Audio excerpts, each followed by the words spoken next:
life with allergies. So obviously you can see I look terrible.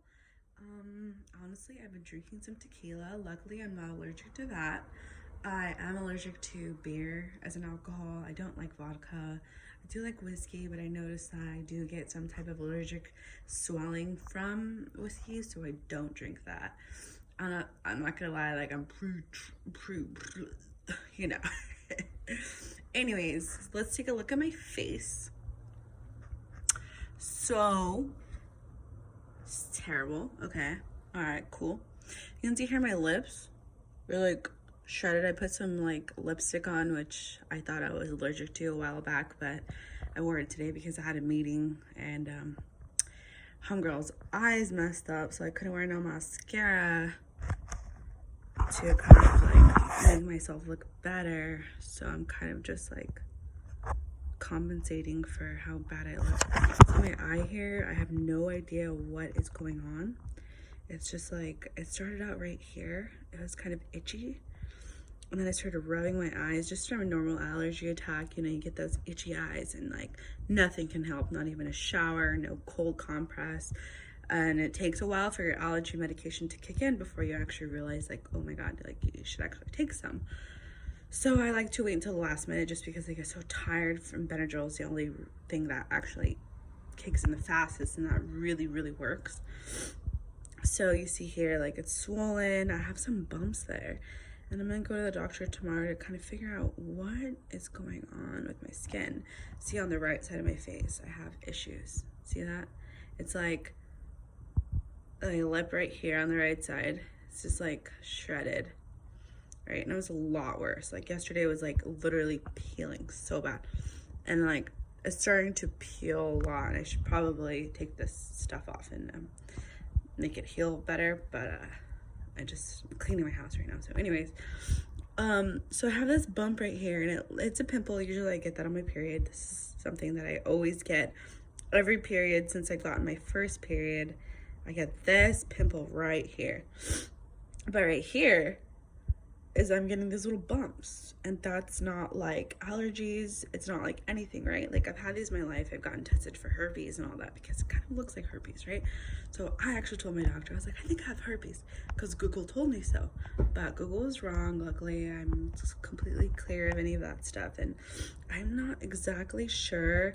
I've always gotten told that I just have atopic dermatitis, which is just like an undiagnosed skin condition, which is very frustrating because I also have like over 200 allergies that I'm aware of, and I feel like I can never really get a break. It's always something. Like, okay, I can watch my eating, but as soon as I'm done watching my eating, like I fail, right? So there's a train going by. Anyways, let's take a look at my eyebrow. It's weird because it started out like bumps, right? And like I've read a lot about herpes because like again, like I thought like I had herpes one time, so, and it felt like what herpes is described as, but I don't know. Anyways, so like that is what's going on with my eyebrow. Like sometimes I get eczema there, but this is not like eczema. This feels different, you know? It just doesn't feel like eczema. Like this is what I know is eczema. That. I'm not sure if you can see that.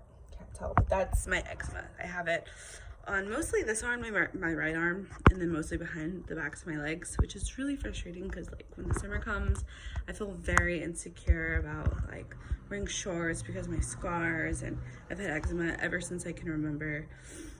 And it's a little embarrassing, but honestly, like a lot of people really don't care.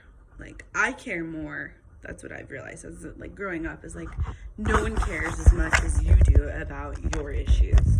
Like no one will ever care as much. I look so bad right now. Anyways, this green really bringing out my eyes. Still look terrible. Alright, so I'm gonna go ahead and show you guys my finger, which is like disgusting, and I've had it for like 2 months. And I'm finally going to the doctor because I hate going to the doctor. So I'm finally going to try to get it figured out. So here it is. Here's my thumb. It's like like swollen. This is actually really good compared to what it was before. But you'll see the back of it. See where it's kind of like just like shredded, right? And I was like looking on Google, they're like, it's ringworm. And I was like, oh, it's ringworm. Tried apple cider vinegar.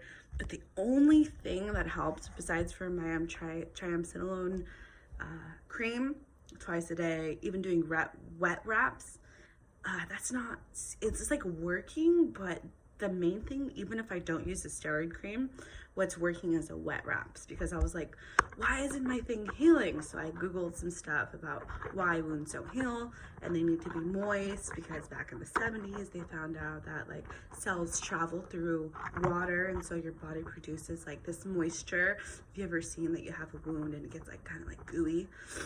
That's your body trying to heal itself. It's trying to get all those cells to like meet each other and like repair itself. So I started doing wet wraps myself. I'm just putting like gauze, wetting it, and then wrapping it up in gauze. And that's really helping. But we started off to get even better, like literally like 100% better, which is like fully, so not 100%. So a lot better would be the wet wrap, or actually going to the mineral hot springs. And the mineral hot springs really helped. It's all natural. There's no chlorine in there. They filter themselves, and like it's the strongest mineral water I've ever been to in my life. It's in California. But anyways, so yeah, this is the day in the one day in the hard life with allergies, because allergies are an inclusive disease. Inclusive, is that correct? I don't know. But anyways, they're an invasive, that's what it is, invasive. It's an invasive disease, and it's not even classified as a disease. It could be an autoimmune deficiency, whatever you want to call it. I don't really care what you call it. It's suffering upon a human being, which I would not inflict on my worst enemy, honestly. And it's like, you could be going good, going great, right? You have stuff to do. Boom, 30 minutes later, full-on allergy attack. You can't breathe. You're like, should I take my EpiPen? I don't really know if I have the insurance to afford going to the hospital or spending the time in the hospital. I kind of just rather stay home, take Benadryl, and hope for the best. It really sucks, because you have to constantly process everything that you're ingesting, everything that you're around, everything that the people around you is intaking, and what they're putting on their bodies. So it's like, not only do I have eczema, I have allergies, and usually they go hand in hand. And sometimes, of course, allergies cause asthma, so sometimes I am unable to breathe full breaths because I can't breathe because of my allergies. It's a very frustrating thing, but honestly, I'm just very grateful to have what I do have. So life could be worse. Life was better, but it always gets better and it always gets worse. So just rock on, man. Rock on.